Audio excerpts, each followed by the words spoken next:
The Brahmani. There came to Dakshineshwar at this time a Brahmin woman who was to play an important part in Sri Ramakrishna's spiritual unfoldment. Born in East Bengal, she was an adept in the Tantric and Vaishnava methods of worship. She was slightly over 50 years of age, handsome and garbed in the orange robe of a nun. Her sole possessions were a few books and 2 pieces of wearing cloth. Sri Ramakrishna welcomed the visitor with great respect, described to her his experiences and visions, and told her of people's belief that these were symptoms of madness. She listened to him attentively and said, "My son, everyone in this world is mad. Some are mad for money, some for creature comforts, some for name and fame, and you are mad for God." She assured him that he was passing through the almost unknown spiritual experience described in the scriptures as Mahabhav, the most exalted rapture of divine love. She told him that this extreme exaltation had been described as manifesting itself through 19 physical symptoms, including the shedding of tears, a tremor of the body, horripilation, perspiration, and a burning sensation.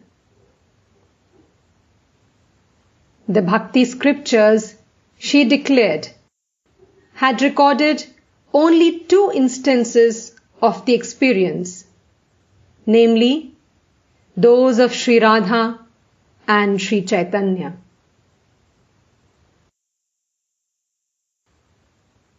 Very soon, a tender relationship sprang up between Sri Ramakrishna and the Brahmani, she looking upon him as the baby Krishna, and he upon her as mother. Day after day, she watched his ecstasy during the kirtan and meditation, his samadhi, his mad yearning, and she recognized in him a power to transmit spirituality to others. She came to the conclusion that such things were not possible for an ordinary devotee, not even for a highly developed soul.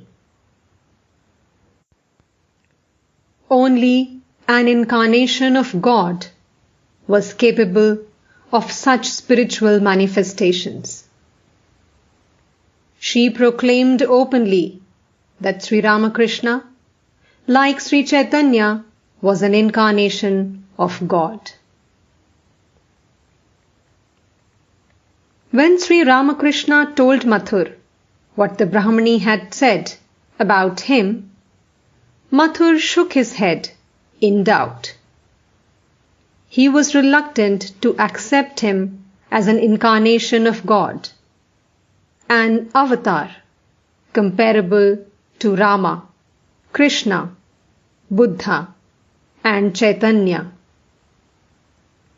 Though he admitted Sri Ramakrishna's extraordinary spirituality. Whereupon the Brahmani asked Mathur to arrange a conference of scholars who should discuss the matter with her.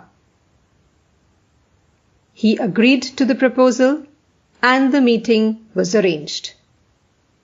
It was to be held in the Nat Mandir in front of the Kali temple, famous Pandits of the time were invited: Vaishnavacharan, the leader of the Vaishnava society, and Gauri. The first to arrive was Vaishnavacharan, with a distinguished company of scholars and devotees.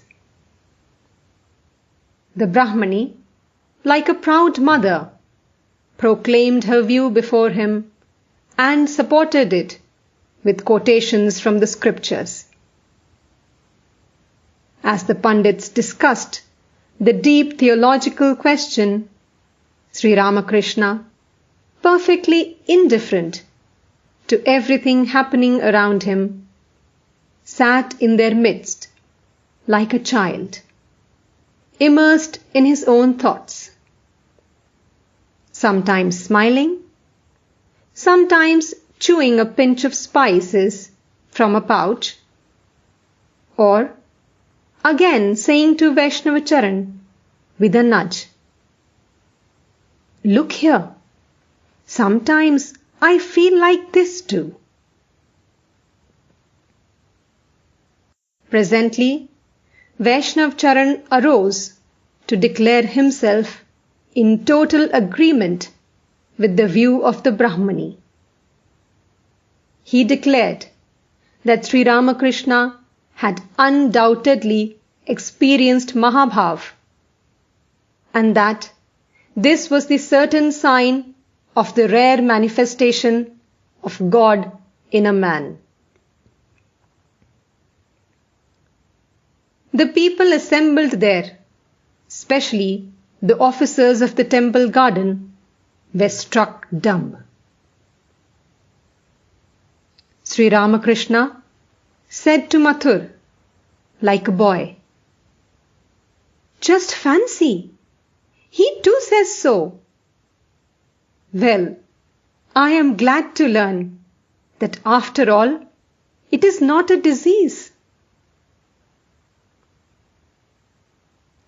When, a few days later, Pandit Gauri arrived, another meeting was held, and he agreed with the view of the Brahmani and Vaishnavacharan. To Sri Ramakrishna's remark that Vaishnavacharan had declared him to be an avatar, Gauri replied, "Is that all he has to say about you? Then he has said very little. I am fully convinced that you are that mine of spiritual power, only a small fraction of which descends on earth, from time to time in the form of an incarnation." "Ah," said Sri Ramakrishna with a smile, "you seem to have quite outbid Vaishnavacharan in this matter. What have you found in me that makes you entertain such an idea?" Gauri said, "I feel it in my heart, and I have the scriptures on my side. I am ready to prove it to anyone who challenges me." "Well," said Sri Ramakrishna, "it is you who say so.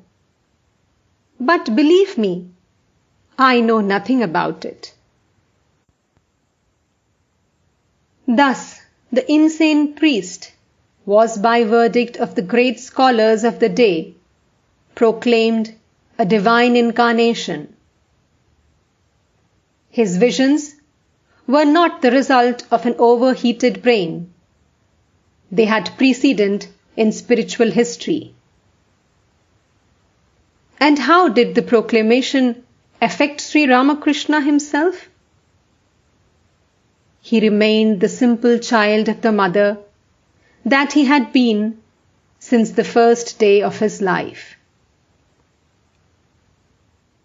Years later, when two of his householder disciples openly spoke of him as a divine incarnation and the matter was reported to him. He said, with a touch of sarcasm, "Do they think they will enhance my glory that way? One of them is an actor on the stage and the other a physician. What do they know about incarnations? Why, years ago, Pandits like Gauri and Vaishnavacharan declared me to be an avatar. They were great scholars and knew what they said. But that did not make any change in my mind." Sri Ramakrishna was a learner all his life. He often used to quote a proverb to his disciples: "Friend, the more I live, the more I learn." When the excitement created by the Brahmani's declaration was over, he set himself to the task of practicing spiritual disciplines according to the traditional methods laid down in the Tantra and Vaishnava scriptures. Hitherto, he had pursued his spiritual ideal according to the promptings of his own mind and heart. Now, he accepted the Brahmani as his guru and set foot on the traditional highways.